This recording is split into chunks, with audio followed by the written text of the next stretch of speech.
Willem Els from the Institute of Security Studies. Willem, thank you so much for your time and for joining us this morning. Now, in your assessment, do current police training programs adequately prepare officers to navigate the very complex social, economic and political landscape of South Africa? Good morning, Katlego. Yeah, I think that is a very, very important question because, as we can see, that the police is currently struggling on the streets. It seems that there are some challenges that need to be addressed. But if you go back to the training, it starts off obviously off with your recruitment of your policemen. There's a specific strategy in place to verify and to vet police officers that are being accepted into the police, and we have to stick to that. Sometimes it seems that because of pressure, they fast track it or they bypass some of these things, and then you end up with maybe not the right or the perfect candidates on the street. Secondly, then if you come from a trick, you've got a matric certificate, then you have to undergo a 9-month training at the police college, and that is where they start with discipline. They start with your basic policing.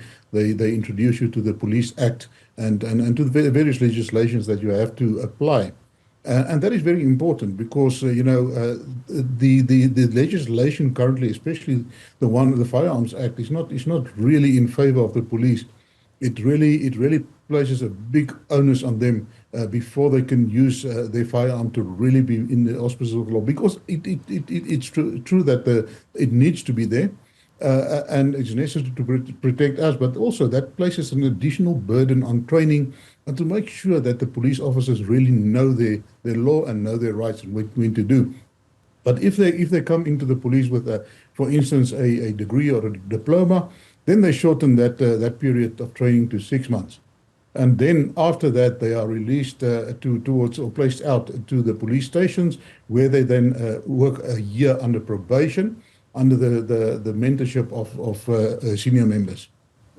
So, Willem, I mean, under all of these different phases in terms of the programs, how do you see these programs evolving in the nature of the crime that currently is faced by South Africans and the violence and just the security threats that are facing law enforcement agencies in the country? Because you make mention of the Firearms Act and how that prohibits policemen in really going out full force. We heard even last night and this morning as well from these police commissioners, the one in KZN, saying that they are being accused of being heavy-handed, and the acting police commissioner that I just spoke to now speaking there that criminals are brazen, they shoot at policemen.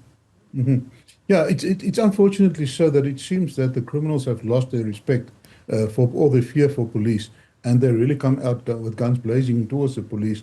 And all of that, if you are not a well-trained police officer and you haven't done your yearly shooting exercise, like is the case with most policemen at the moment, then you will hesitate. At that moment, or that half second that you hesitate whether you're allowed to use your firearm or not, it might be the end of you, because those criminals are just coming out gun blazing. Because the law applies to you as a police officer, a law enforcement officer, but it doesn't apply to the criminals. They actually act with impunity when it comes to guns, and they feel brazen, and they really go all out because they intimidate the police by that. And that is why it is encouraging to see that the police is starting to take back the streets and start to stand their place against these criminals, because these criminals only understand one thing, and that is the use of force. So, but we have to reiterate, it must happen within the auspices of the law. You cannot have a rogue police officers going out and killing left, right, and center. Most certainly. You make mention of police officers not being confident with their firearms because they don't do their yearly firearm exercises. Why is that so? Well, in the first place, your police is overwhelmed. They really are working day and night. They're trying to catch up. So time is a real problem in order to release these officers to go for their firearm training. But secondly, also it's a question of budget. It's expensive to go for these type of exercises. Some places they do, but the majority of the places that we have inquired, they haven't been exposed to that firearm training. And along with the firearm training, the yearly firearm training is also once again to re-imprint the fact of the law, and to school and to freshen them up on how to use a firearm, but also how to use it legally.